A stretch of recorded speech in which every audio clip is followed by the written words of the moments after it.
وهذا صراط ربك مستقيما قد فصلنا الآيات لقوم يذكرون لهم دار السلام عند ربهم وهو وليهم بما كانوا يعملون. بسم الله الرحمن الرحيم. الحمد لله حمدا كثيرا طيبا مباركا فيه، وأشهد أن لا إله إلا الله وحده لا شريك له، لا يبلغ مدحه قول قائل ولا يجزي بآلائه أحد، وأشهد أن سيدنا ونبينا محمدا عبده ورسوله، خير من صلى وصام وأفطر، الشافع المشفع في عرصات يوم المحشر، صلى الله وملائكته والصالحون من خلقه عليه وعلى آله وأصحابه الطيبين الطاهرين، وبعد، سلام الله عليكم ورحمته وبركاته.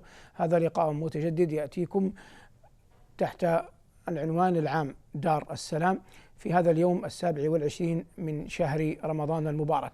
مضت سنة المسلمين أنهم يخرجون زكاة الفطر قبل العيد بيوم أو يومين، لما ثبت عن ذلك عن الصحابي الجليل عبد الله بن عمر رضي الله تعالى عنه وأرضاه. الحديث عن زكاة الفطر يشمل مسائل إيمانية ومسائل فقهية، والمؤمن بحاجة إلى معرفة الأمرين. أما الأمر الأول فإن الله عز وجل كما افترض على عباده صيام رمضان علم منهم ضعفهم وعجزهم وتقصيرهم وما يقعون فيه من هنات هنا أو هناك، والناس يتفاوتون في هذا الباب تفاوتا عظيما. شرع الله عز وجل زكاة الفطر على لسان رسوله صلى الله عليه وسلم طهرة للصائم وطعمة للمساكين. فإن قال قائل إن هذه الفريضة التي فرضها الله على لسان نبيه صلى الله عليه وسلم يوم قال الصحابة رضوان الله تعالى عليهم فرض رسول الله صلى الله عليه وسلم زكاة الفطر صاعا من طعام قد على الصغير والكبير والذكر والأنثى والحر والعبد تشمل من لم يصم أصلا، قلنا إن الحكمة تنقسم إلى قسمين: ما يتعلق منها بطعمة للمساكين ينصرف إليه ما كان من زكاة فطر من غير الصائمين، وما كان من الصائمين ينصرف إلى الأمرين كلاهما: طعمة للمساكين وطهرة لذلك الصائم مما أصاب صيامه وخدشه في بعض أيامه أو بعض لياليه في قيامه. المسلم يعلم أنه مهما عبد الله عز وجل مجبول على التقصير. قد جاء في الآثار أن لله عز وجل ملائكة منذ أن خلقهم وهم راكعون، وملائكة لله منذ أن خلقهم وهم ساجدون. فإذا كان يوم القيامة رفع هؤلاء وهؤلاء رؤوسهم، فإذا رأوا وجه ربهم تبارك وتعالى قالوا سبحانك ما عبدناك حق عبادتك. هم يقولون هذا وهم أيام دهرهم كلها قضوها إما ركعا وإما سجدا، فما بالك بنا معشر الصائمين؟ كم أصاب صيامنا من رفث ولغو وهنات لا يمكن أن يسلم منها أحد. لذلك شرع الله عز وجل لنا هذه الزكاة المسماة في الشرع زكاة الفطر. وأهل العلم اختلفوا في سبب تسميتها بزكاة الفطر، فبعضهم يذهب، وهذا عليه جماهير أهل العلم، لأن العلة فيها والسبب فيها الفطر في رمضان، بمعنى أن الفطر من رمضان بمعنى هلال العيد، المسلمون كلهم في ضيافة الله يوم العيد، فلذلك سميت زكاة الفطر، لأن النبي عليه الصلاة والسلام أمر بإخراجها قبل صلاة العيد، وقال عن المساكين أغنوهم عن السؤال في ذلك اليوم. فهذه العلة عند جماهير أهل العلم في بيان سبب تسميتها بزكاة الفطر. ذهب ابن قتيبة وقليل من العلماء ممن وافقه إلى أن سبب تسميتها بزكاة الفطر مأخوذ من الفطرة، من الخلقة، بمعنى أنها زكاة نفس. والقول الأول عليه الجمهور ولعله أرجح، والعلم عند الله. هذه الصدقة، هذه الزكاة تتعلق بالأبدان، في حين أن الزكاة المعروفة المخاطب التي هي ركن من أركان الإسلام تتعلق بالأموال، فتحتاج إلى شرائط معينة كتمام الحول وبلوغ النصاب.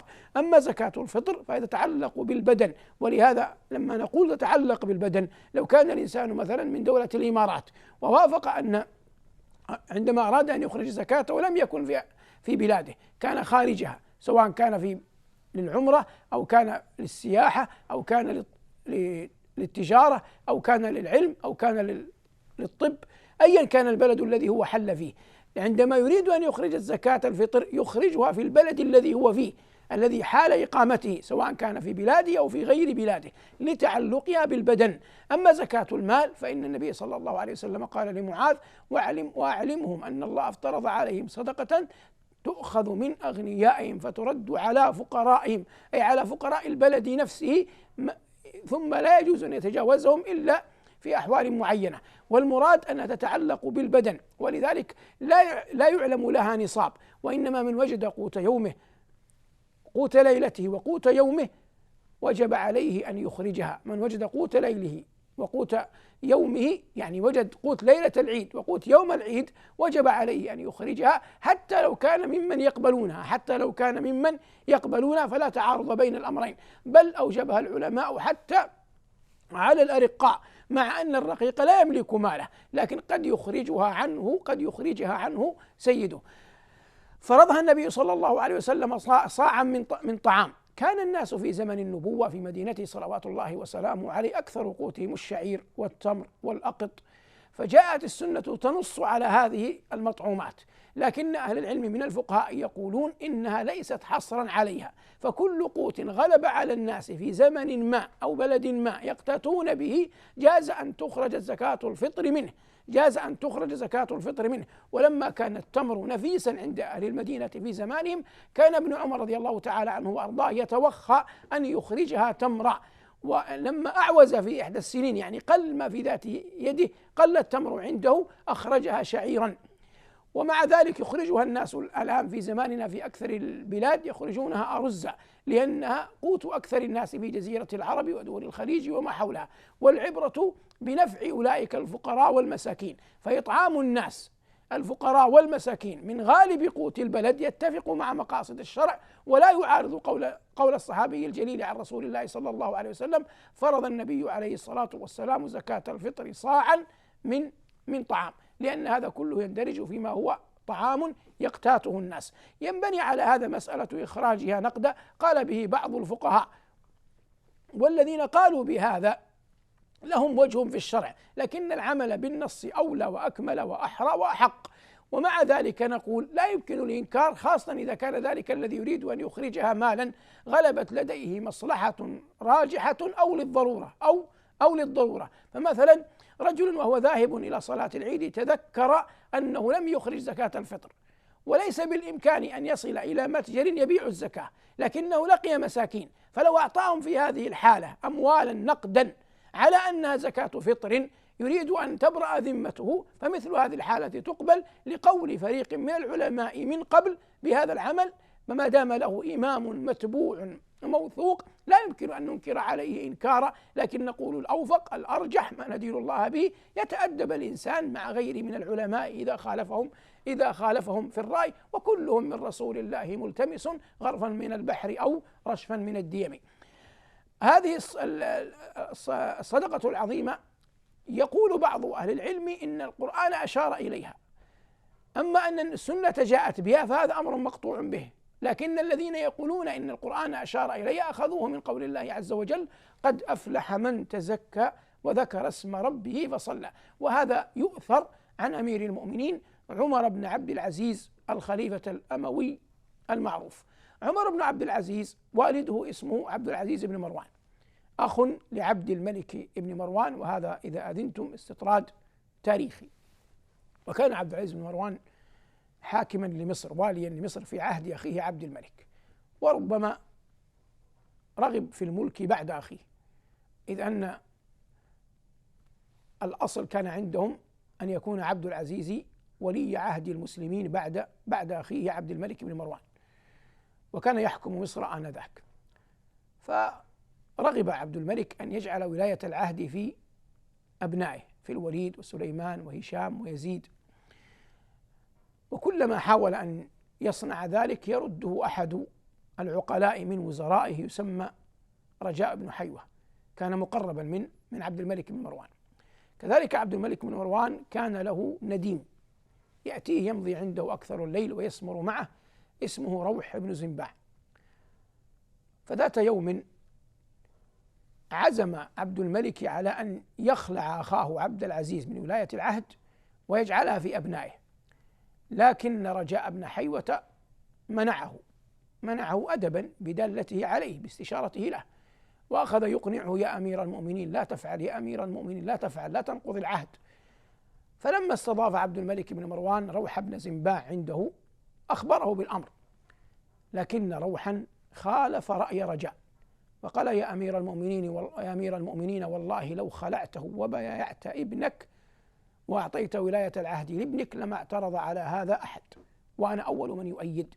فعزم عبد الملك إذا أصبح أن يخلع أخاه من ولاية العهد وأن يجعلها في ابنه.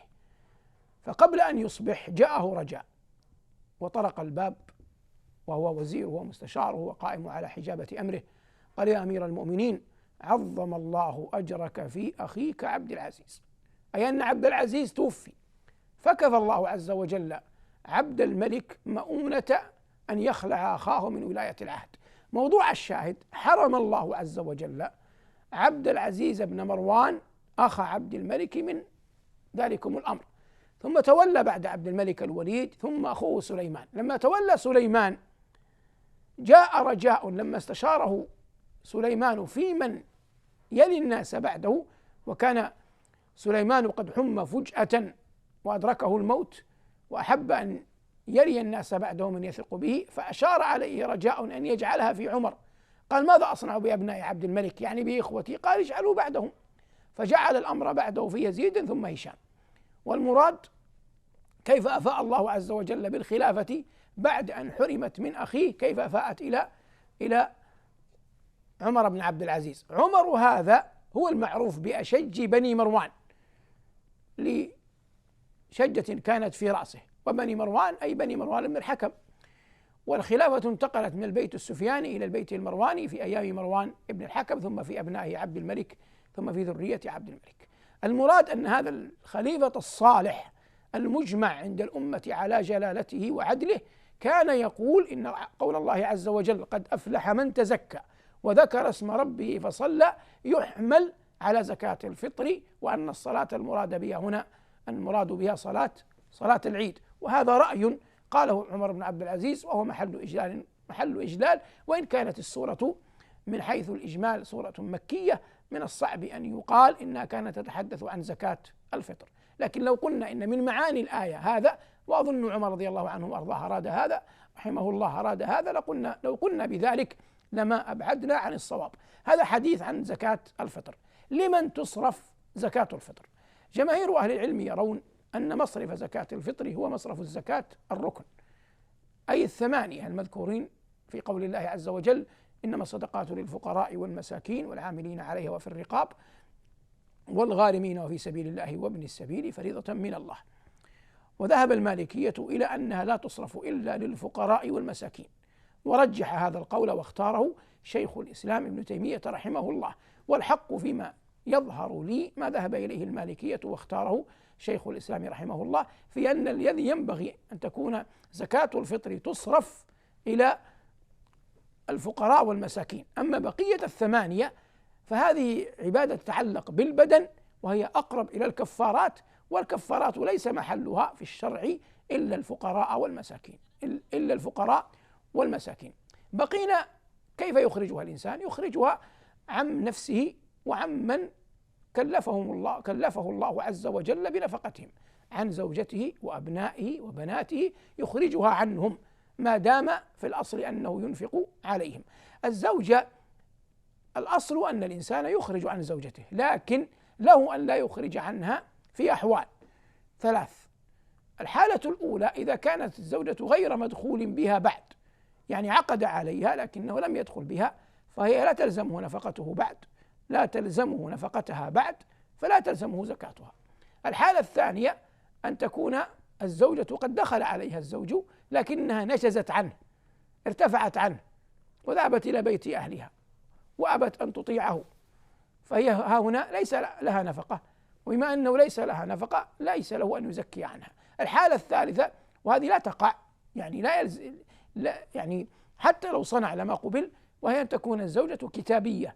فإذا كانت الزوجة من أهل الكتاب يهودية كانت أو نصرانية، فبما أنها غير مسلمة هي أصلا غير مخاطبة بالزكاة، فلا وجه لأن يزكي عنها. هذا إجمال فقهي عن زكاة الفطر. نفي إن شاء الله تعالى بعد الفاصل إلى إكمال ما تبقى منه مع الإجابة على أسئلتكم، وفقنا الله وإياكم لما يحبه ويرضاه. لهم دار السلام عند ربهم وهو وليهم بما كانوا يعملون لهم دار السلام عند ربهم وهو وليهم بما كانوا يعملون. الحمد لله، نفي إلى ما كنا فيه من الذكر. وعنوان حلقة اليوم زكاة الفطر من برنامجكم المبارك دار السلام. ناخذ الأخت حياة من فرنسا. الو، السلام عليكم يا شيخ. وعليكم السلام ورحمة الله. شوف يا شيخ، أنا لا أتقن اللغة العربية بجيد، ولكن سأصل ما أريد أن أقوله إن شاء الله. إن شاء الله. أنا عندي سؤال. أنا أمي كانت عايشة هنا معي في فرنسا، وكنت أقوم بها يعني بلا ما كنت أنتظر أي شيء. وفي هذه الفترة الأخيرة كنت عندي مشاكل كثيرة في العمل، وما كنتش في حالة نفسية جيدة. وأمي كانت مريضة، وكانت تريد أن تذهب إلى بلدنا. ويوم التي ذهبت فيه كانت مريضة جدا، وأنا كنت مزاجي كان يضيق، وحالة نفسية وتمنيت لها الموت في هذيك الدقيقة. وفي نفس الدقيقة استغفرت مولاي، قلت استغفر الله العظيم وأعوذ بالله من الشيطان الرجيم، على خاطر أنا كنت أحب أمي كثيرا. وفي ذلك اليوم يما سافرت وتوفت. توفت في نفس اليوم؟ في نفس اليوم. إنا لله وإنا إليه راجعون. إنا لله وإنا إليه راجعون. إنا لله وإنا إليه راجعون. شوف يا أختي الكريمة، يا أخت حياة، اسمح لي يا شيخ، هل يجوز في التلفزة أم لا؟ هل يجوز ماذا؟ ماذا؟ لا الآن، لأني لا أسمعك جيدا. إن يجوز في التلفزة تسألين ماذا يجوز ماذا؟ هذا الحوار الذي بيننا هل يجوز حاليا في التلفزة أم لا؟ لا، ممكن يعني نؤجله لكي أشعل تلفزة وكي أسمع أحسن، يعني إذا استطاع. يعني أنت تريدين الحوار الآن؟ لا أريد الحوار في التلفزة لكي أسمع لكي أسمعك أحسن. لذا أنت الآن يعطونك رقم الهاتف، لكن من حيث العموم هذا أمر قد انتهى وقضي، يعني لا يمكن أن يعود ميت من الحياة، مضت هذا الأمر. الآن في مجال للاستغفار، كثرة الاستغفار، في مجال لبرها بالصدقة عنها. إن استطعت أن تأتي عمرة أو حجا عنها تفعلين لها خيرا. إن كنت ذات وفرة مالية تصدقي عنها. أكثري من الدعاء لها في صلاة الليل. هذا ما يتعلق بحق أمك عليك. أما حق نفسك عليك يعني الإنسان يتوب، ولعل التمني الذي ذكرتيه لا أظنه تمن منعقد، يعني نقول خاطرة مؤيدة بلمة شيطان، ولا نقول إنه شيء إن شاء الله انعقد في قلبك على أمك. الحالة النفسية أحيانا تفرض على الإنسان أن يتلفظ أو يأتي على خاطره شيء غير محمود، ولا أحسب أن مثلك إن شاء الله تعالى يتمنى تمنيا منعقدا مستقرا في قلبه لأحد والديه أن يموت. لا، يعني لا يتأتى هذا إن شاء الله تعالى من مسلم ولا مسلمة. لكن فلنقل إنه خاطرة شيطانية مرت، ثم وقع القدر بأن ماتت تلك الأم. فالإنسان الله جل وعلا يقول لا يكلف الله نفسا إلا وسعها. وأحيانا يكثر الإنسان من اللوم لنفسه والعتب والتشدد عليها، ويجعل الشيطان ذلك طريقا لإغوائه وإبعاده عن دين الله تبارك اسمه وجل ثناؤه، فيصبح المرء يعني يسول له بعد ذلك معاصي أكبر وأشد وأعظم، حتى كل بناء على ما تقرر أولا من أن الشيطان يملي عليه أنك قد فارقت الحق واتبعت الباطل وبعدت عن الدين، فليس لك مقام فيه. وهذا كله من تلبيس الشيطان على بني آدم. أسأل الله أن يغفر لك، أن يغفر لوالدتك، وأن يرزقنا وإياك التوبة النصوح. الأخت طه من عجمان. السلام عليكم ورحمة الله وبركاته. عليكم السلام. الله يجزيك الخير يا شيخنا. آمين. لو سمحت، قبل يومين أنت حكيت في دعاء إذا واحد مكروب الله سبحانه وتعالى بفرج عليه، وهو قلت أنت هي آية حسبنا الله. فأنا سبحان الله سمعتك من الراديو معاد، فما يعني ما لحقت أكتبها. ممكن الله عز وجل لما ذكر أهل النفاق وبعدهم عن رسول الله صلى الله عليه وسلم قال: ومنهم من يلمزك في الصدقات فإن أعطوا منها رضوا وإن لم يعطوا منها إذا هم يسخطون. ثم بين عز وجل الطريق الأمثل والسبيل الأقوم، قال: ولو أنهم رضوا ما آتاهم الله ورسوله وقالوا ما بعد تعليم للناس، وقالوا حسبنا الله سيؤتينا الله من فضله ورسوله إنا إلى الله راغبون. هذه الآية معلوم أن النبي صلى الله عليه وسلم كان يتفضل على أصحابه بما أفاء الله عليه، إما من الغنائم والفيء وبعض ما يسنده إليهم من أوامر.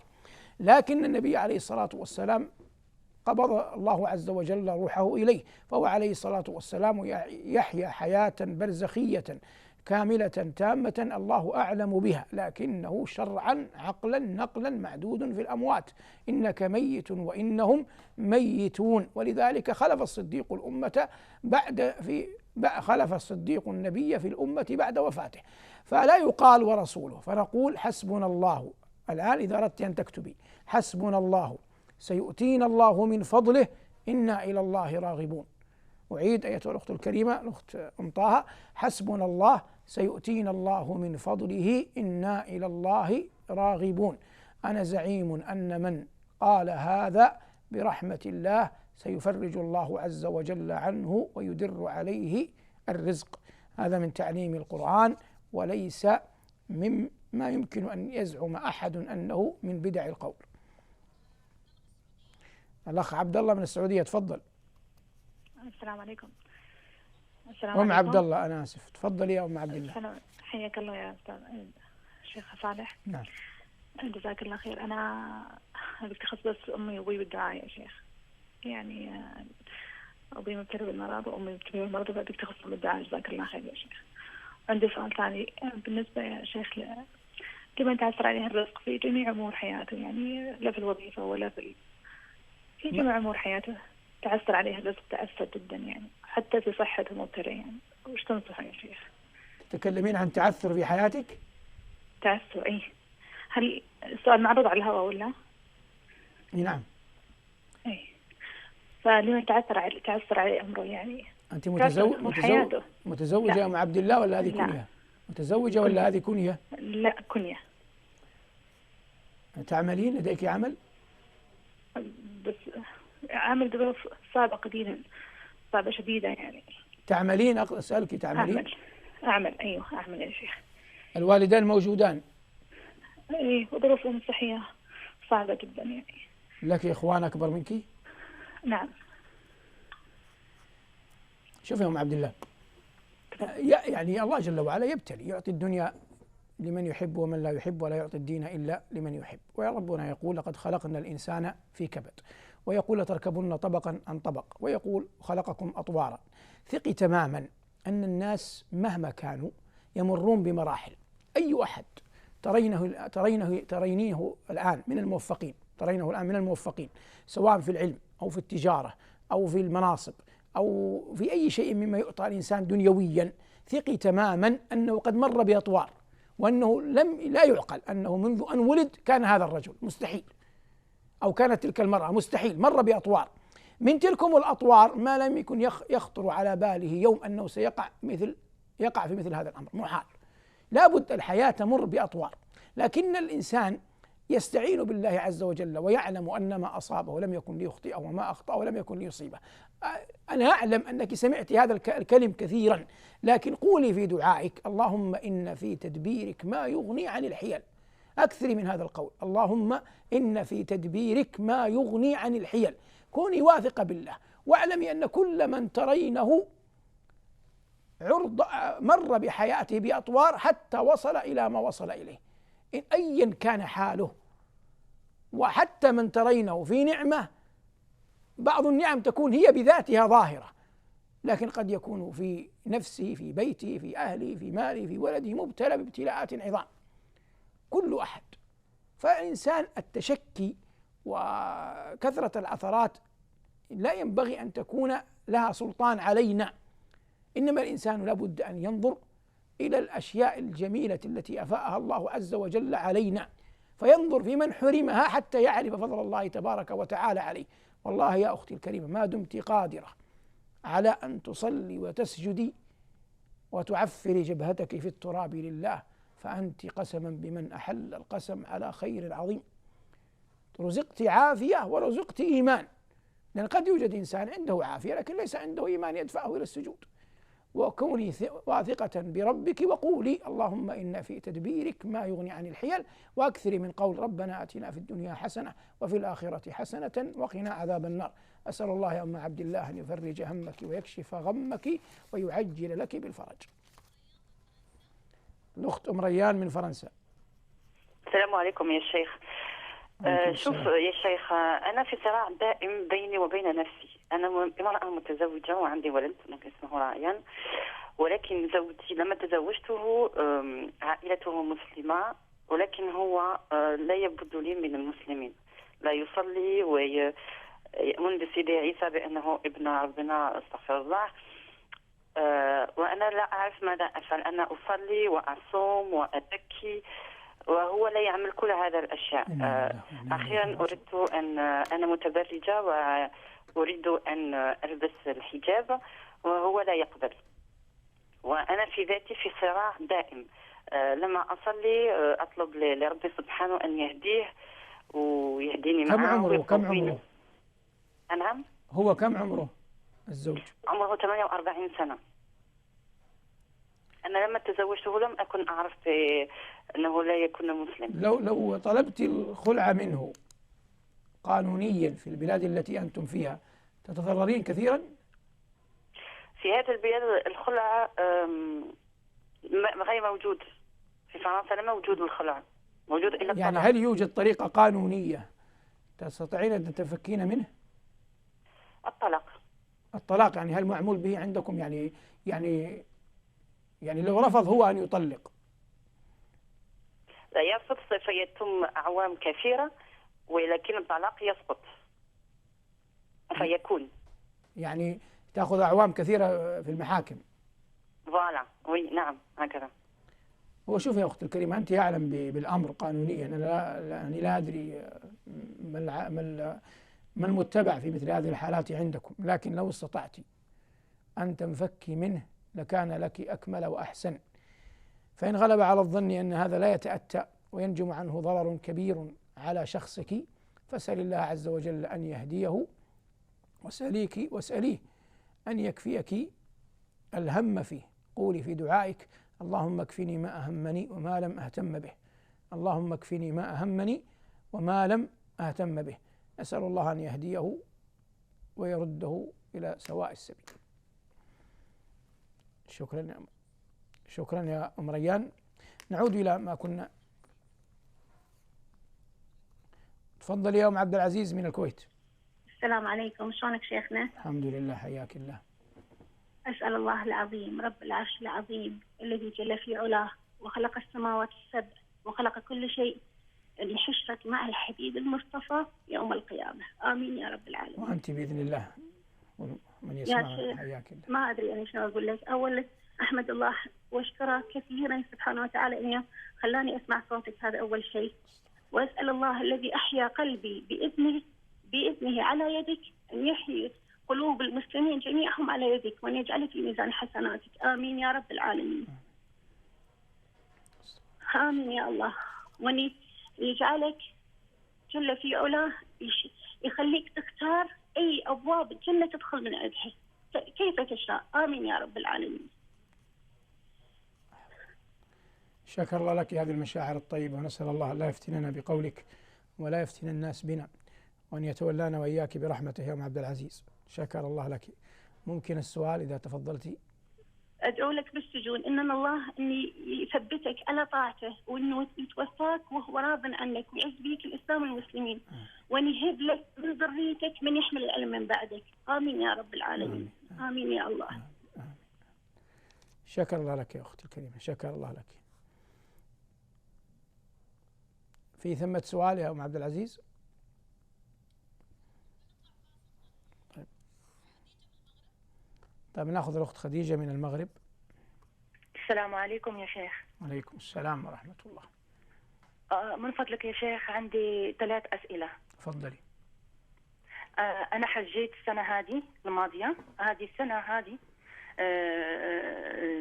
وجلست في أشهر الحج إلى الحج، وحرمت حرمت بعمرة متمتعة به إلى الحج. نعم.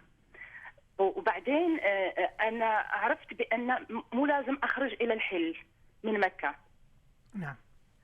أنا خرجت 3 مرات، سويت عمرة، خرجت للتنعيم، جبت 3 عمرات وأنا متمتعة. 3 عمرات. 3 عمرات يا أخت خديجة. 3 عمرات، خرجت 3 مرات. اسمعيني، 3 عمرات عن نفسك ولا عن غيرك؟ لا عن غيري. عن غيرك. نعم. لا واحدة عن نفسي. والباقيات والأخرتان عن غيرك.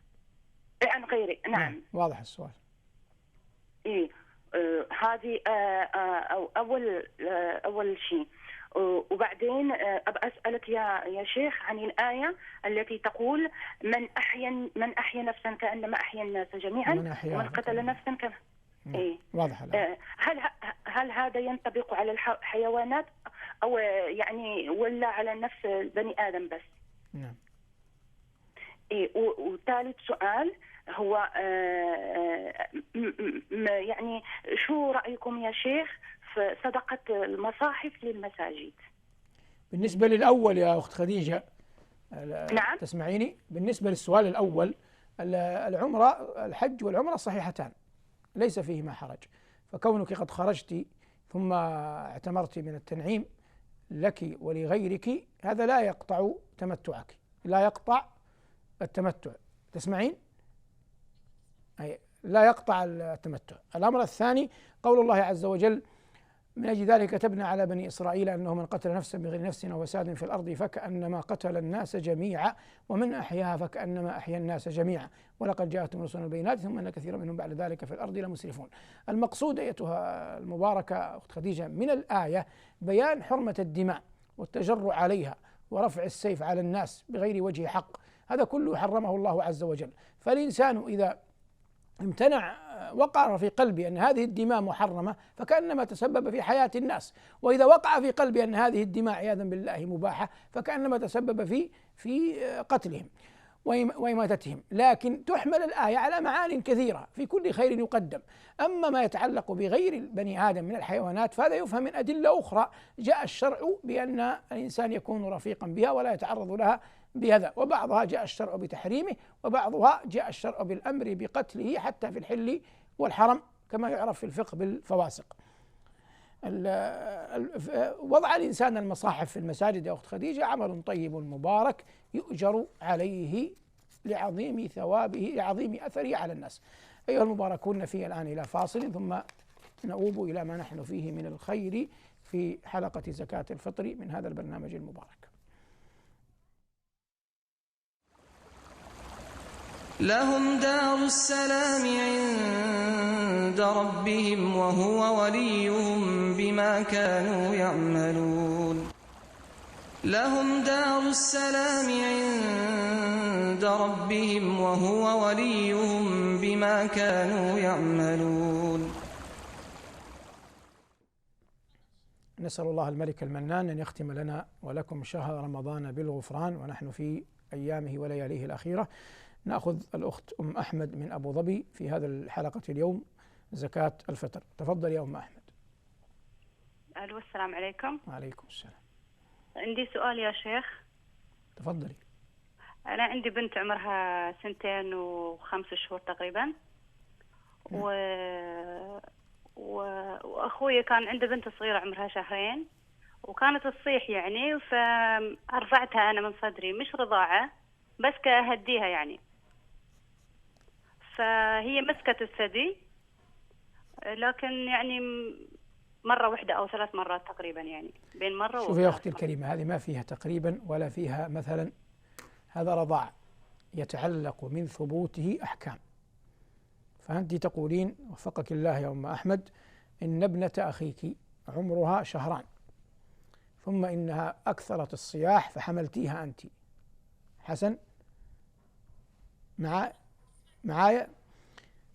ثم إنك تقولين دريت عليها اللبن، فإن كنت قد أرضعتيها 5 رضعات مشبعات فهي ابنتك، وصاحب اللبن أي زوجك يصبح أبا لها.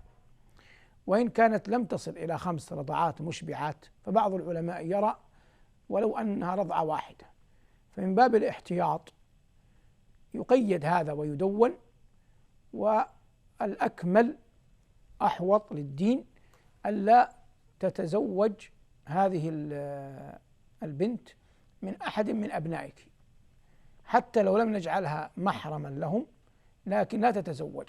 لم نجعلها محرم لأن لم تكن 5 رضعات مشبعات، لكن بما أن بعض العلماء يقول أن المصة والمصتان تكفي في التحريم، فعلى هذا الأحوط أن لا يكون هناك بعد ذلك نكاح بينها وبين أحد من أبنائك. أرجو أن يكون تفضل. بس أنا بنتي عمرها 2.5 يعني تعدت مرحلة الفطام، هل يعتبر اللي في صدري يعني؟ أنت أدرى في صدرك هل نزل شيء أو لا؟ أنت أدرى. هو ممكن ينزل بس مو بكثير يعني، شيء خفيف.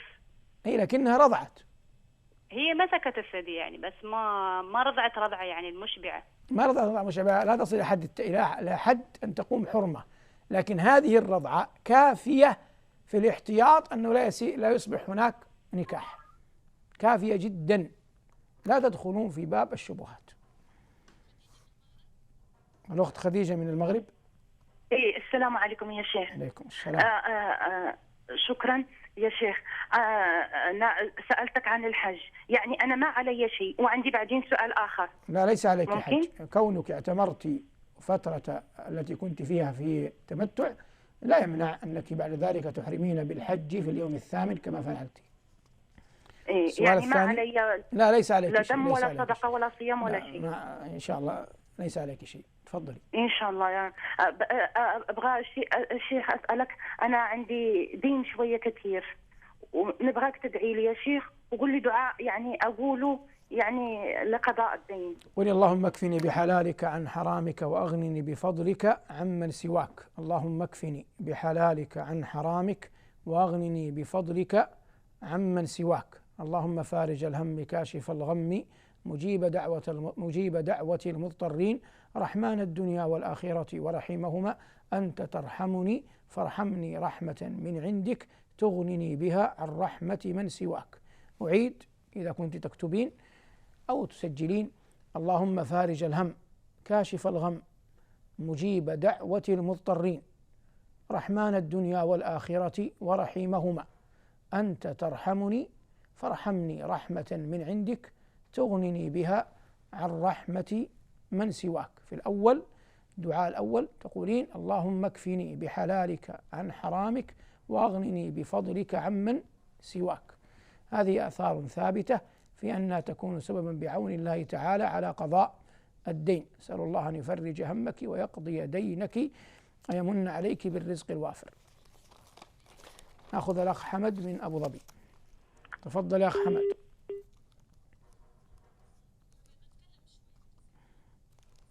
طيب لعل اتصال الأخ حمد حيلة بيننا وبينه. نعود إلى ما نحن فيه من الخير والحديث عن زكاة الفطر. النبي عليه الصلاة والسلام قال: أغنوهم عن السؤال في ذلك اليوم.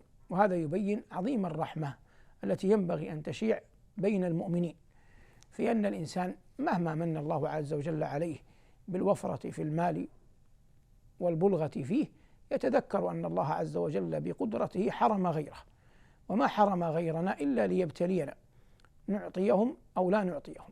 ولما ذكر الأخيار من عباده والصالحين من خلقه قال: والذين في أموالهم حق معلوم للسائل والمحروم.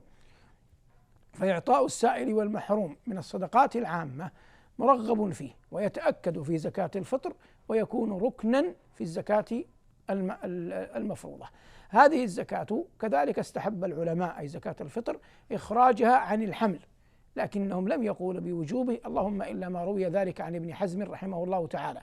لكن نقل عن أمير المؤمنين عثمان بن عفان رضي الله تعالى عنه وأرضاه أنه أخرج الزكاة عن حمل أي جنين في بطن أمه، وهذا من باب التفاؤل أصلا أن هذا الجنين سيخرج سالما معافا وأنه سيزكى عنه بعد خروجه. لكن لا يقول أحد يعني يعتمد به يعني يملك دليلا ظاهرا على أن الإنسان يزكي عن الحمل وجوبا، لكن لو فعل الإنسان ذلك لفعل خيرا عظيما. وقد قلنا إن هذا من الفعل الحسن، وصنعه أمير المؤمنين عثمان بن عفان رضي الله تعالى عنه وأرضاه.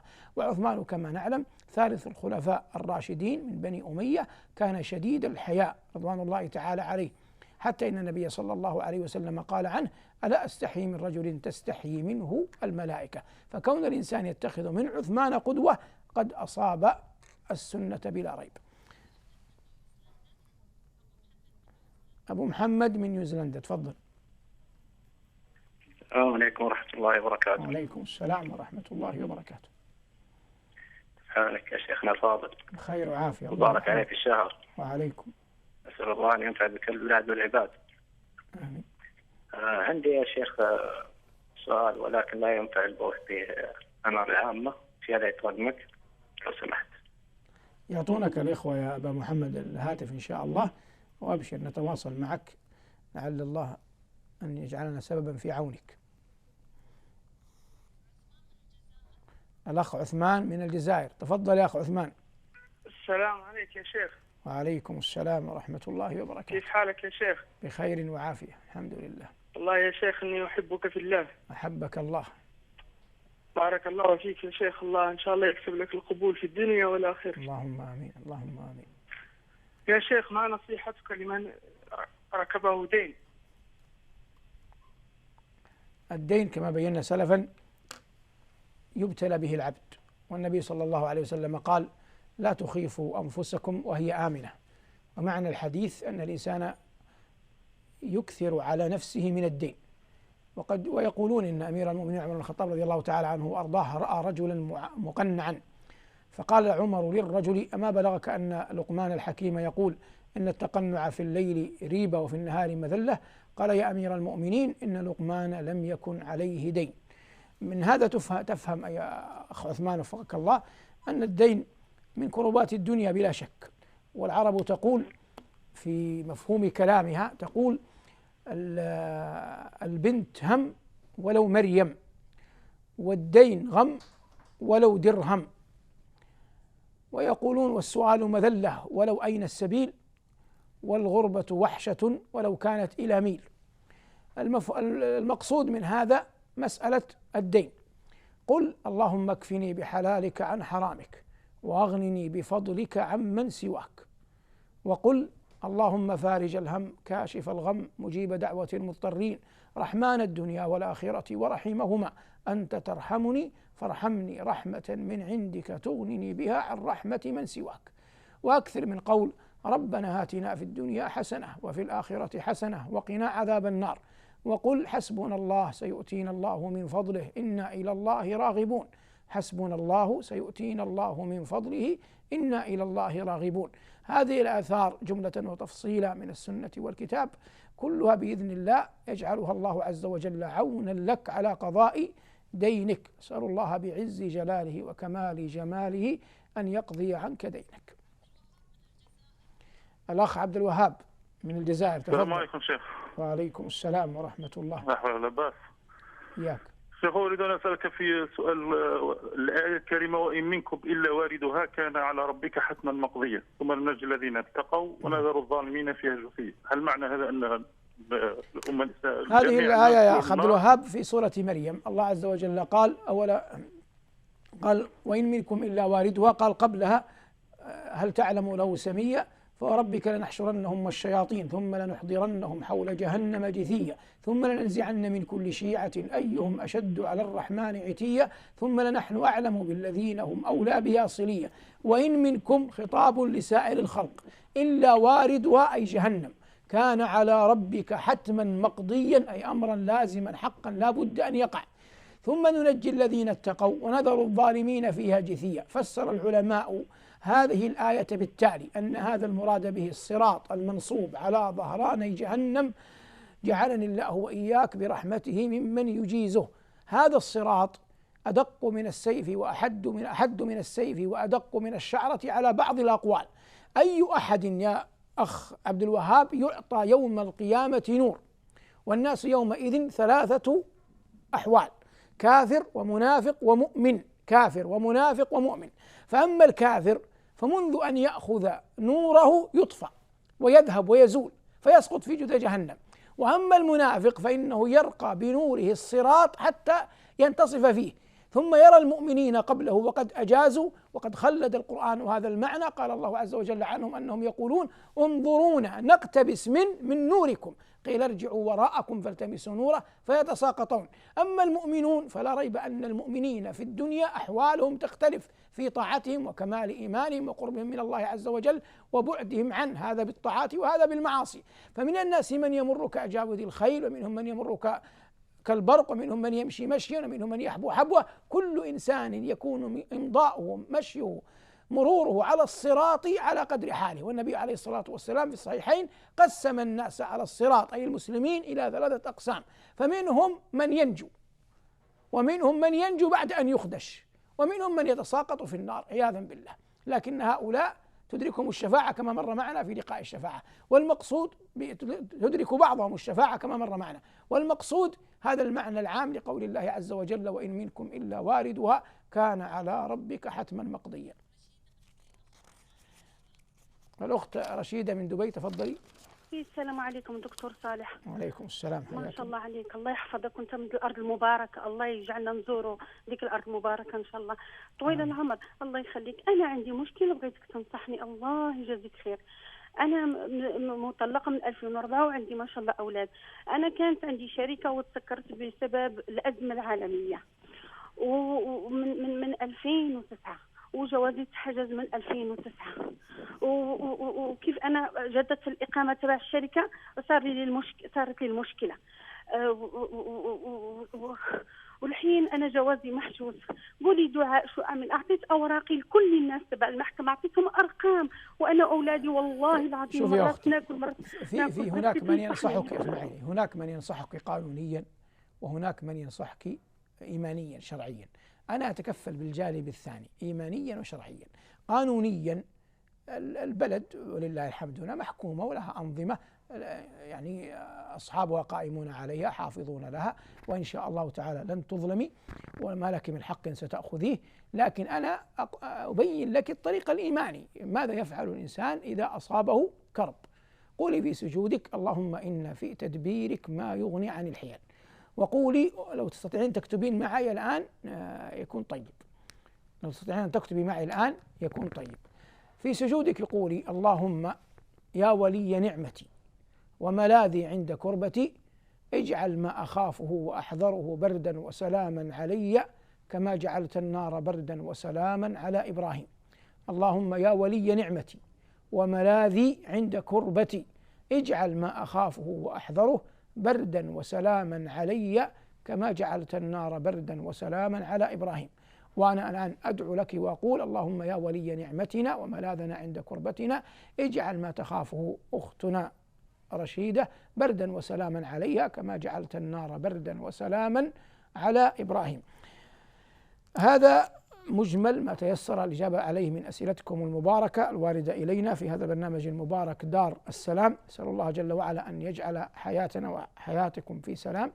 ولقاء اليوم كان عنوانه زكاة الفطر، لأنه يقع بين يدي عيد رمضان المبارك، وقد مضت سنة المسلمين أنهم يخرجون زكاة فطرهم في قبل العيد بيوم أو يومين. اللهم إنا نسألك بأنك أنت الله لا إله إلا أنت الملك الكريم أن تختم لنا شهر رمضان بغفرانك. اللهم اختم لنا شهر رمضان بغفرانك، اللهم اختم لنا شهر رمضان بغفرانك. وصل اللهم على محمد وآله، والحمد لله رب العالمين. نراكم بإذن الله تعالى غدا.